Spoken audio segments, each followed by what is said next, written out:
Shri Venkateswara gold తాకట్టులో ఉన్న మీ బంగారాన్ని విడిపించి కొనబడును.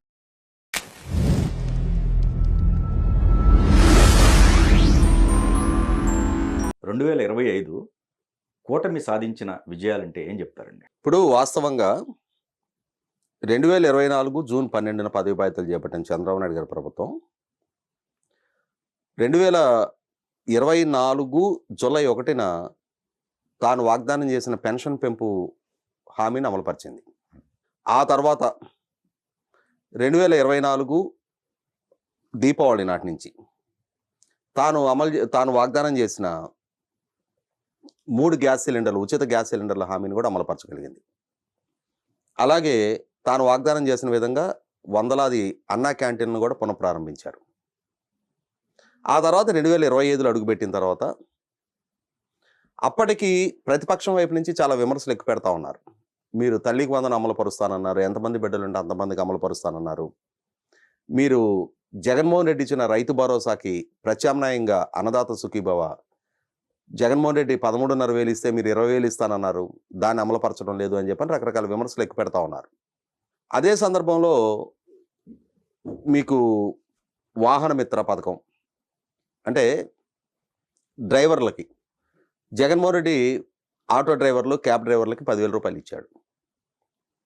మరి మా ప్రభుత్వం అధికారంలోకి వస్తే మేము మరింత మెరుగైన ఈ వాహన మిత్ర అమలు పరుస్తామని చెప్పని మీరు చెప్పిన వాగ్దానాన్ని అమలుపరచడం లేదని కూడా విమర్శలు ఎక్కువ పెడతా ఉన్నారు. వీటికి తోడు 5 సంవత్సరాలు జగన్మోహన్ రెడ్డి పరిపాలనా కాలంలో ప్రభుత్వోద్యోగులకి ఒక్క డిఏ కూడా ఇవ్వాల, నాట్ ఈవెన్ సింగిల్ డిఏ.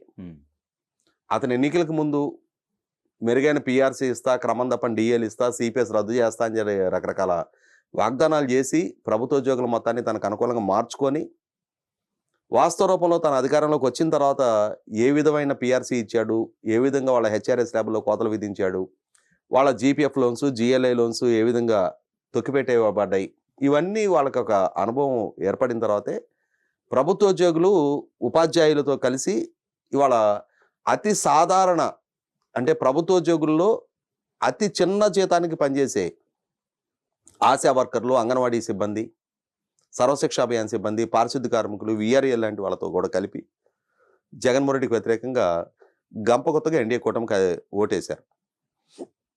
మరి అటువంటి ప్రభుత్వోద్యోగులు డెఫినెట్గా వాళ్ళ సంక్షేమం గురించి ప్రభుత్వం ఎటువంటి నిర్ణయం తీసుకుంటా ఉంది, పిఆర్సీ కమిషన్ ఎప్పటి నుంచి ఇంప్లిమెంట్ చేయబోతా ఉన్నారు, డిఏ ఏరియర్స్ ఎప్పుడు క్లియర్ చేయబోతా ఉన్నారు, కొత్త డిఏలు ఎప్పుడు విడుదల చేయబోతా ఉన్నారని చెప్పని వాళ్ళు కూడా ఆశగా ఎదురు చూస్తూ ఉంటారు.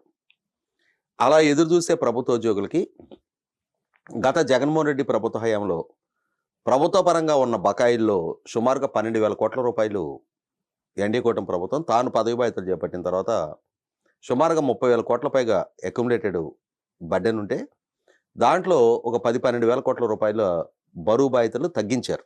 అంటే ప్రభుత్వ పరంగా వాళ్ళు చేయాల్సిన చెల్లింపులు చేశారు. వీటికి తోడు మొన్న దీపావళి సందర్భంగా ఒక డిఏ విడుదల చేయడం జరిగింది. అలాగే సరెండర్ లీవ్ ఎన్కాష్మెంట్కి కూడా ఒక టైం బౌండెడ్ షెడ్యూల్ ఖరారు చేశారు. వీటి నేపథ్యంలో ప్రభుత్వోద్యోగుల్లో కూడా కొంత పూర్తి స్థాయిలో వాళ్ళ సమస్యలకు పరిష్కారం దొరికిందంటే ఇంకా దొరకలా. ఎందుకంటే ఇంకా పిఆర్సీ కమిషన్ అపాయింట్ కాలేదు, పిఆర్సీ కమిషన్ రికమెండేషన్స్ ఎప్పటికి వస్తాయో తెలియదు, వాటిని బేస్ చేసుకొని ఫిట్మెంట్ ఎప్పుడు ఖరారు చేస్తారో తెలియదు, ఇంకా ఇంటెమ్ రిలీఫ్ కూడా ఇంకా ఇవ్వని నేపథ్యంలో ప్రభుత్వోద్యోగుల్లో ప్రభుత్వం పట్ల చంద్రబాబు నాయుడు గారు 2014లో ఇచ్చిన 43% ఫిట్మెంట్ నేపథ్యంలో, అలాగే 2018 వరకు క్రమం తప్పకుండా ఆయన ఇస్తూ వచ్చిన డిఎల్ నేపథ్యంలో ఆయన పాలన పట్ల ఒక నమ్మకం ఉన్నా కూడా కాకుంటే ఇమ్మీడియట్గా తమ సమస్యల పరిష్కారం కావట్లేదనే ఒక అసంతృప్తి అయితే ప్రభుత్వం పట్ల ప్రధానంగా కూటమి గెలుపులో కీలక బాధ్యత వహించిన ప్రభుత్వోద్యోగుల వైపు నుంచి వ్యక్తమవుతా ఉంది. సాధారణ ప్రజానీకానికి వచ్చేటప్పటికి హౌసింగ్ పెద్ద ఎత్తున స్కీమ్ కొనసాగుతూ ఉంది. అలాగే మీకు 16,347 టీచర్ పోస్టుల నియామకంతో ప్రారంభించిన డిఎస్సి నియామక ప్రక్రియ, ఉపాధ్యాయ నియామక ప్రక్రియ ఒక టైం బౌండెడ్ షెడ్యూల్లో కంప్లీట్ చేశారు. సుమారుగా 15,900 ఉపాధ్యాయ నియామకాల ప్రక్రియ పూర్తి చేశారు. జగన్మోహన్ రెడ్డి పరిపాలనా హయాంలో 2023 అక్టోబర్లో విడుదల చేయబడిన పోలీస్ కానిస్టేబుల్ నియామక ప్రక్రియ దాన్ని అంటే సందిగ్ధావస్థలో దాన్ని నిలిపేసిన నేపథ్యంలో ఆ ప్రక్రియని పూర్తి చేసి ఇవాళ తాను పదవి బాధ్యతలు చేపట్టిన తర్వాత రీసెంట్గా 5,757 కానిస్టేబుల్ నియామకాలు పూర్తి చేశారు. అలాగే 20 లక్షల ఉద్యోగ కల్పన చేస్తాను అని చెప్పని యోగాళం పాదయాత్రలో లోకేష్ చేసిన వాగ్దానానికి అనుగుణంగా ఎన్డీఏ కూటమి మేనిఫెస్టోలో కూడా అదే అంశాన్ని ప్రధానంగా పొందుపరిచే నేపథ్యంలో ఇవాళ ఈ గడిచిన ఈ 18 నెలల కాలంలో సుమారుగా 20 లక్షల కోట్ల రూపాయలకు పైగా పారిశ్రామిక ఒప్పందాలు ఖరారు చేసుకున్నారు. అలాగే అమరావతి రాజధాని పనులు వేగవంతమైనవి, పోలవరం ప్రాజెక్టు పనులు వేగవంతమైనవి. ముఖ్యంగా రాయలసీమ ప్రాంతానికి హంద్రీనేవా నీళ్లు సత్వరం వేగవంతంగా నీళ్లు తరలింపు జరగటం కోసం హంద్రీనేవా కాలువ వెడల్పు యుద్ధ ప్రాతిపదిక మీద పూర్తి చేసి ఇవాళ చిట్ట చివరనున్న కుప్పం నియోజకవర్గం వరకు కూడా శ్రీశైలం నుంచి హంద్రీనేవా ద్వారా నీళ్లు తరలించగలిగారు. వీటన్నిటి నేపథ్యంలో రాబోయే రోజుల్లో ప్రభుత్వ పరంగా మరింత మెరుగైన పాలన అందించడానికి, ఎన్నికలకు ముందు తాము చేసిన వాగ్దానాలను నిలుపుకోవడానికి, ముఖ్యంగా ఒక నైరాశ్యలో మునిగిపోతున్న రాష్ట్ర యువతకి మెరుగైన ఉపాధి అవకాశాలు కల్పించడం కోసం లక్షలాది కోట్ల రూపాయల పారిశ్రామిక ఒప్పందాలు రప్పించడానికి ప్రభుత్వ పరంగా చేస్తున్న ప్రయత్నం. ప్రభుత్వానికి ప్రజలకి మధ్య ఇవాళ వాట్సాప్ గవర్నెన్స్ ద్వారా మనమిత్ర అనే ఒక యాప్ తీసుకొచ్చి పౌర సేవలు ప్రజలకి వేగవంతంగా అందుబాటులోకి తేవాలనే ఒక ఉద్దేశంతో ఇవాళ ప్రభుత్వ పరంగా తీసుకొచ్చిన మనమిత్ర యాప్ పౌర సేవలను ప్రభుత్వ సేవలని ప్రజలకు చేరువ చేస్తూ ఉంది. ఇలా పాలనా పరంగా తీసుకొస్తున్న సంస్కరణలు కానీ, అభివృద్ధి పరంగా తీసుకొస్తున్న సంస్కరణలు కానీ, రోడ్ ఇన్ఫ్రాస్ట్రక్చర్ మెరుగుపరచడం కోసం 2024 అక్టోబర్లో పల్లె పండుగ పేరుతోటి సుమారుగా 4,500 కోట్ల రూపాయలతోటి పనులు టేకప్ చేసిన, మళ్ళీ తిరిగి ఈ వర్షాకాలం అధిక వర్షాలతోటి రోడ్డు వ్యవస్థ మొత్తం కూడా దెబ్బతింది. మళ్ళీ తిరిగి ఇప్పుడు కేంద్ర ప్రభుత్వ నిధులతోటి మళ్ళీ రోడ్ల ఫార్మేషన్ అనేది బిగిన్ చేశారు. వీటికి తోడు 5 సంవత్సరాలు జగన్మోహన్ రెడ్డి పరిపాలనా హయాంలో పూర్తి నిర్లక్ష్యానికి గురైన స్థానిక సంస్థలకి జవసత్వాలు అందిస్తూ ఎన్డీఏ కూటమి ప్రభుత్వం కేంద్ర ప్రాయోజిత పథకాలు అలాగే రాష్ట్ర ప్రభుత్వం నుంచి ఇవ్వాల్సిన ఫండింగ్ మొత్తం కూడా సకాలంలో స్థానిక సంస్థలకు అందిస్తూ ఉన్నారు. అంటే ఏ విధంగా చూసుకున్నా పారిశ్రామిక పెట్టుబడుల పరంగా ప్రభుత్వ ఉద్యోగాల నియామక ప్రక్రియను పూర్తి చేయడం ద్వారా సంక్షేమాన్ని, తల్లికి వందనం ఏదైతే జగన్మోహన్ రెడ్డి గారి నుంచి విపరీతమైన విమర్శలకు గురవుతూ వచ్చిన తల్లికి వందనాన్ని జగన్మోహన్ రెడ్డి గారు అమ్మఒడి పేరిట ఆయన ఎంతమంది పిల్లలున్నా ఒక తల్లికి 15,000 మాత్రమే ఇస్తాను అని చెప్పి వాస్తవంగా ఎన్నికలకు ముందు ఎంతమంది బిడ్డలు ఉంటే అంతమందికి ఇస్తానని చెప్పి ఆయన వాగ్దానం చేశారు. కానీ వాస్తవ రూపంలో ఆచరణలోకి వచ్చేటప్పటికి ఎంతమంది బిడ్డలు స్కూల్ ఏజ్ పిల్లలు ఉన్నా ఒక తల్లికి 13,000 మాత్రం ఇస్తూ వచ్చారు. అటువంటి స్థితి నుంచి మొన్న ఎన్డీఏ కూటమి ప్రభుత్వం ఎంతమంది పిల్లలు ఉంటే అంతమందికి 13,000 చొప్పున, అంటే 2 పిల్లలు ఉంటే 26,000, 3 పిల్లలు ఉంటే 39,000, 4 పిల్లలకు 6 పిల్లలు ఉన్న తల్లులు కూడా ఉన్నారు. వాళ్ళకి 78,000 రూపాయలు కూడా వాళ్ళకు కూడా ఇవ్వటం జరిగింది. అంటే ఇవాళ తాను చేసిన వాగ్దానాన్ని నిలుపుకున్నారు. అలాగే అన్నదాత సుఖీభవ జగన్మోహన్ రెడ్డి గారు 13,500 కేంద్ర ప్రభుత్వ పథకంతో పాటు అంటే కేంద్ర ప్రభుత్వ పిఎం కిసాన్ యోజన 6,000, రాష్ట్ర ప్రభుత్వం తరఫున 7,500 కలిపి 13,500 ఇస్తే ఇవాళ ఎన్డీఏ కూటమి ప్రభుత్వం కేంద్ర ప్రభుత్వం నుంచి వచ్చే 6,000కి తోడు రాష్ట్ర ప్రభుత్వ పరంగా 14,000 కలిపి 20,000 ఇస్తామని చెప్పిన వాగ్దానానికి అనుగుణంగా ఇప్పటికీ 2 విడతల్లో 14,000 రూపాయలు ఇవ్వడం జరిగింది.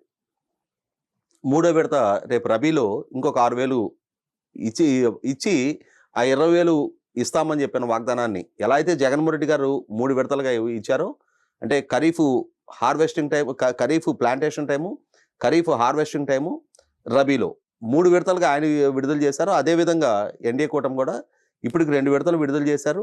3వ విడత రేపు రబీలో విడుదల చేయడానికి కూడా ప్రభుత్వ పరంగా సన్నాహాలు చేసుకుంటా ఉన్నారు. కాబట్టి వాళ్ళ సక్రమంగా సంక్షేమ అమలు పరుస్తూ ఉన్నారు. అలాగే ఇందాక నేను ప్రస్తావించిన అంటే వాహన మిత్ర పేరిట జగన్మోహన్ రెడ్డి గారు ఇచ్చిన 10,000 రూపాయల స్థానంలో ఎన్డీఏ కూటమి 15,000 ఇచ్చారు. లక్షలాది మంది ఆటో డ్రైవర్లు, క్యాబ్ డ్రైవర్లకి 15,000 చొప్పున సింగిల్ స్ట్రోక్లో వాళ్ళకి ఇచ్చేయడం జరిగింది.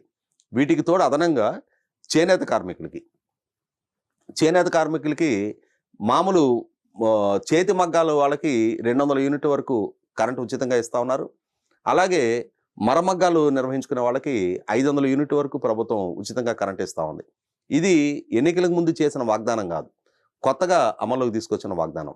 అంటే అభివృద్ధి, పెట్టుబడులు రప్పించడం, రాజధాని నిర్మాణం, పోలవరం ప్రాజెక్టు నిర్మాణం, రాష్ట్రంలో ఉన్న మిగిలిన ఉత్తరాంధ్ర ప్రాజెక్టులు కానీ, వెలుగొండ ప్రాజెక్టు కానీ, హంద్రీనేవా ఇందాక నేను ప్రస్తావించినట్టుగానే హంద్రీనేవా మొదటి దశ పూర్తి చేయించడం కానీ సక్రమంగా సకాలంలో పూర్తి చేస్తూ ఉన్నారు. వీటన్నిటికన్నా ముఖ్యంగా రాయలసీమ ప్రాంతంలో ఉన్న రాయలసీమ రైతాంగాన్ని దృష్టిలో పెట్టుకొని చంద్రబాబు నాయుడు గారు అక్కడున్న అతి కొద్దిపాటి నీటి వనరులను సద్వినియోగం చేసుకోవాలని చెప్పని 2019కి ముందు 17 లక్షల ఎకరాలకి 90% సబ్సిడీతో డ్రిప్ పరికరాలు ఇచ్చారు. కానీ 5 సంవత్సరాలు జగన్మోహన్ రెడ్డి పరిపాలనా హయాంలో ఆ పథకాన్ని పూర్తిగా నిర్వీర్యం చేస్తే మళ్ళీ తిరిగి చంద్రబాబు నాయుడు గారు ఇప్పుడు బాధ్యతలు చేపట్టిన తర్వాత ముఖ్యంగా రాయలసీమ రైతాంగానికి తోడుగా ప్రకాశం జిల్లాను కూడా రాయలసీమతో పాటు కలిపి ఇవాళ అక్కడ హార్టికల్చర్ ప్రమోషన్ కోసం అక్కడున్న కొద్దిపాటి నీటి వనరుల్ని సద్వినియోగం చేసుకోవడం కోసం లక్షలాది మంది రైతులకు 90% సబ్సిడీతోటి డ్రిప్ పరికరాలు ఇస్తూ ఉన్నారు. అదే సందర్భంలో 5 సంవత్సరాల జగన్మోహన్ రెడ్డి పరిపాలనా హయాంలో అగ్రికల్చర్ మెకనైజేషన్, హార్వెస్టర్లు, రోటివేటర్లు, బేలర్లు, ఇటువంటి తైవాన్ స్ప్రేయర్ లాంటి ఆఖరికి రైతాంగానికి ఒక టార్పాలిన్ షీట్ కూడా సబ్సిడీ మీద ఇవ్వని పాలన చూసిన తర్వాత ఇవాళ చంద్రబాబు నాయుడు గారి ప్రభుత్వ హయాంలో అగ్రికల్చర్ మెకనైజేషన్ కూడా 100 కోట్ల రూపాయలు ఖర్చు పెడతా ఉన్నారు. కాబట్టి వీటన్నిటిని చూసిన తర్వాత ప్రభుత్వ పరంగా ఎన్డీఏ కూటమి పట్ల ప్రజలు కనపరిచిన నమ్మకాన్ని నిలుపుకునే దిశగానే పరిపాలన జరుగుతూ ఉంది. అదే సందర్భంలో ఇప్పుడు జరుగుతున్న పారిశ్రామిక ఒప్పందాలు అన్నీ కూడా గ్రౌండింగ్ అయ్యి వాటి ఫలాలు రాబోయే 2-3 సంవత్సరాల్లో రాష్ట్ర ప్రజానీకానికి ముఖ్యంగా నిరుద్యోగ యువతకి ఉపాధి కల్పనకు ఆస్కారం అవుతుంది. ఇవాళ ఇప్పుడు పొందుతూ ఉన్న ఉపాధికి అదనంగా ఒక 20 లక్షల మంది పొటెన్షియల్ ఎంప్లాయ్మెంట్ కనుక రాష్ట్రంలో దక్కినప్పుడు వారి ద్వారా ఇంకొక 40-50 లక్షల మందికి పరోక్ష ఉపాధి దక్కడానికి ఆస్కారం ఉంటుంది. తద్వారా ఇప్పుడున్న ఉపాధి అవకాశాలకు అదనంగా ఇంకొక 60-70 లక్షల మందికి ప్రత్యక్షంగా కానీ పరోక్షంగా కానీ మెరుగైన ఉపాధి అవకాశాలు కనుక దక్కిన పక్షంలో అది రాష్ట్ర ఆర్థిక ముఖచిత్రం మార్చడానికి ఆస్కారం అవుద్ది. రాష్ట్రంలో సంపద సృష్టికి కారకం అవుద్ది. ఎక్కడికెక్కడ ప్రభుత్వ పరంగా ట్యాక్స్ రెవెన్యూస్ పెరగడానికి ఆస్కారం అవుద్ది. ప్రభుత్వానికి ఎంతగా ఆదాయ వనరులు పెరిగితే అంతగా ప్రభుత్వం మళ్ళీ మెరుగైన సంక్షేమాన్ని, మళ్ళీ మెరుగైన అభివృద్ధిని ప్రజలకు చేయూరు చేయడానికి ఆస్కారం ఉంటుంది. కాబట్టి వాళ్ళ పారదర్శకంగా పరిపాలించే విషయంలో ప్రభుత్వం ముందడుగేస్తూ ఉంది. అభివృద్ధిని, సంక్షేమాన్ని ప్రజలకు అందించడంలో ప్రభుత్వం సఫలీకృతం అవుతూ ఉంది. కాబట్టి 2025 సంవత్సరం అనేది ప్రభుత్వ పరంగా ప్రభుత్వోద్యోగులు లాంటి కొన్ని వర్గాలని పూర్తి స్థాయిలో సంతృప్తి పరచడంలో ఇంకా కొంత వెనకడుగు వేసున్నా మిగిలిన అన్ని విషయాల్లో కూడా చాలా వేగంగా అభివృద్ధి దిశగా అడుగులేస్తూ ఉంది. ప్రజలు కనపరిచిన నమ్మకాన్ని నిలుపుకునే దిశగానే ప్రభుత్వ పాలన సాగుతుందనేది వాస్తవం.